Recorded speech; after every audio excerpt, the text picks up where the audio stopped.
Good morning, everyone. This is Dustin Live vs. the Fabulous Medium, and I wanted to make a video because yesterday morning I was woken up at 6 in the morning, I believe, when I looked at my Alexa clock. And I don't ever wake up early.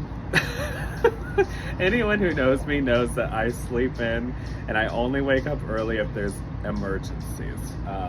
Even if it's like a meeting, somehow I find a way to kind of wiggle it a little later. But 6 in the morning is way early for me. I'm not going to get up later. So I woke up, and it was a strange feeling. I mean, it was one of those moments where you feel strangely present. And I was strangely present at 6 in the morning, which is extraordinarily strange for me. And so I went back to bed and ended up sleeping again until about 11. And I had a visitation from John Roncz, who passed, my mentor, father figure, and best friend. And in the visitation, it started with an image of his Mickey Mouse watch, which John always wore that watch. He wore this gold Mickey Mouse watch, and you can see it in some of the photos that I posted for his memorial service. The one where he's posed with his miso yaki butterfish. And the story of that watch, there's a whole story behind that watch, which I'm not going to get into the whole story today, but there is a whole story about it. If you're curious about it, you can message me back. And I'm happy to share it personally. But so I saw the watch on a white carpet, like on the floor, like spread out kind of on a white carpet. And I remember looking at this image, and I was like, what is this? I didn't know. And it seemed like this image went on for a while. And then I was on the house phone. I was on his house phone when I lived with him for 6 years, and yeah, back in the last decade, we had house phones, for those of you who don't know, the young ones today. And I was on the phone, and I heard his voice, and he was talking to me like he was before, several years ago, when he was himself, when he was on the ball, when he was, and he was like, oh, sweetheart, how are you? You're doing so good, I'm so proud of you, you're doing great, and just going on and on and on. I remember listening to him talking for a little while, giving me his usual praise.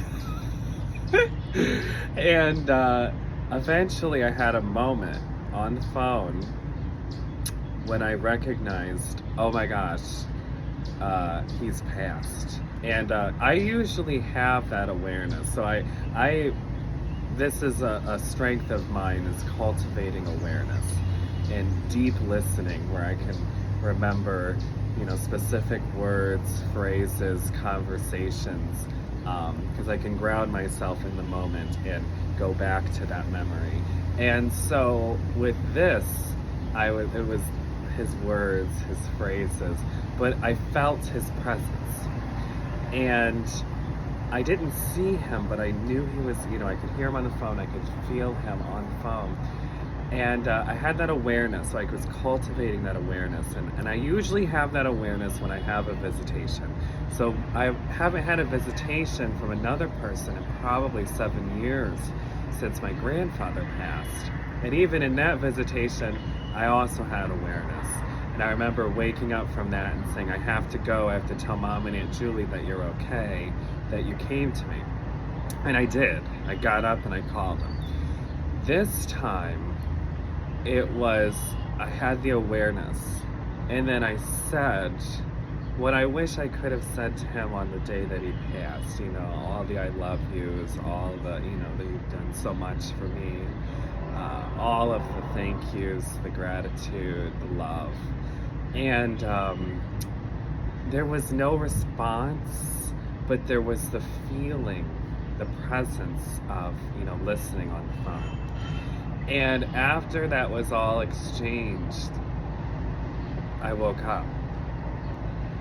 And it was very, very impactful. It was very, I'm teary-eyed talking about this because, we had a final visit, and I knew it was our final visit, and I wanted to keep it upbeat. So we talked about all of our memories together and showed them all my scrapbooks. But I didn't have the long, sentimental, I guess it was a very long, sentimental thing, but this was a different one, and a different sentimental. And it was beautiful. It was a wonderful visitation. And I asked myself, why now? I always wonder why now. When my grandfather passed, it was, we were kind of still processing, and it was around the time of death. This was with John. He passed away last September. It's been a while. And then I remembered it was last week that I met with the estate lawyer for the first time, a face-to-face visit. And I was ready to sign and let the house that we lived in go. And it was like a goodbye, right? It was this final piece of John, this saying goodbye, right, to our memories, to the life that we had, the relationship. It's a new relationship now, a new life that we have together. But this was a closure piece. And with this visitation, it was also, it felt like a closure piece. And it was beautiful. It was a wonderful visitation. So thank you everybody for listening. This was a very personal story I wanted to share about how spirit can really impact us, so people can see I practice what I preach. I think most people get that gist. I live the life of a medium. It's not just something I do, it's who I am. And this was a really, really special visitation I'll remember for my entire life. So thank you all so much for listening. This is Dustin Livers, a fabulous medium. Love y'all, XOXO. And I hope you're all having a wonderful start to your week.